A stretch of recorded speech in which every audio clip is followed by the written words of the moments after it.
After more than 40 years of working in the film industry, George Lucas still gets as much of a kick out of his movies as his fans do.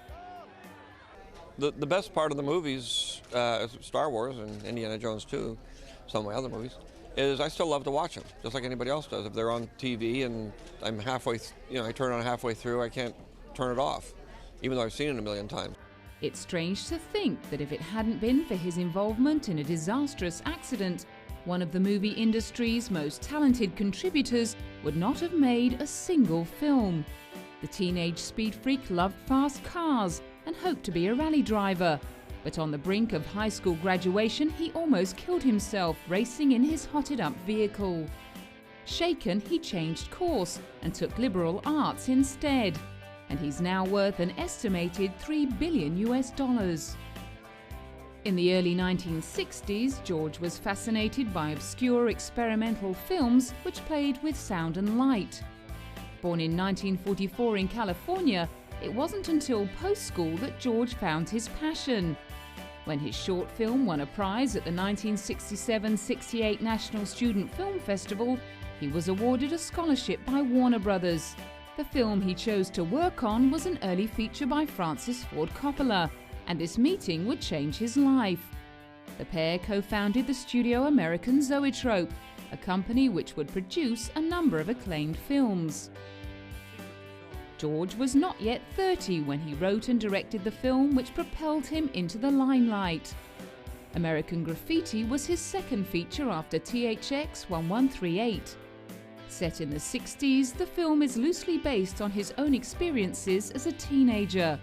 And it's a groundbreaking work, innovative in the use of montage storytelling and with a very unique soundtrack. American Graffiti picked up 4 Oscar nominations, including Best Picture, Best Director and Best Screenplay, and was selected as one of the best 100 films by the American Film Institute. George acknowledged the debt he owes to this film at its 25th anniversary. Well, American Graffiti was my first hit movie, so it established me as a director, which was pretty important when you're starting out. Because after I did my first film, it was very hard to get my second film off the ground, which was American Graffiti. But once it was a big hit, then my career as a director was pretty much set. Years later, with a number of hugely successful films under his belt, he still remembered the thrill his achievement brought him. In an interview in 2002, he revealed his fondest Oscar memory was his first experience with American Graffiti. The director's next film changed the face of science fiction film forever. Star Wars, later renamed Star Wars Episode 4 A New Hope, was the second best project after a planned Flash Gordon adaptation fell through. It proved difficult to raise finance or interest in the project until Alan Ladd Jr. at Fox Studio took a punt on the young director. George brought his experimental film background to his third feature and broke through many special effects barriers to create a highly realistic vision for the future. Although he acknowledged that the practice of tricking the audience is as old as film itself.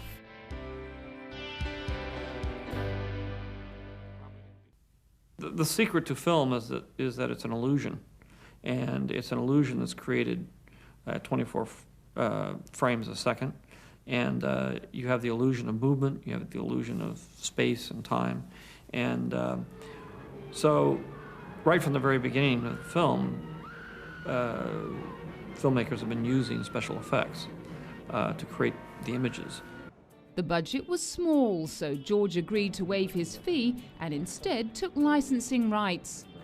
The studio believed they'd got the best of the deal, until the unprecedented demand for Star Wars memorabilia made George a millionaire almost overnight.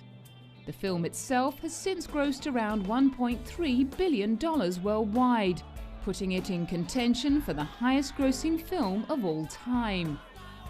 A digitally remastered edition was released in 1997 and made a staggering $37 million on its opening weekend. However, it had been a different story back in 1977. When I originally did the movie, we ran out of time and money, and we just had to sort of stop the movie and go and release it. Because we were doing a lot of experiments with special effects, we never really were able to finish the special effects because they were all kind of prototypes. The film has become a fond memory for many of those who now call Hollywood home. Will Smith, at the premiere of I, Robot, commented on how his film choices have been affected by the benchmark movie. Star Wars is the most amazed I've ever been watching a movie.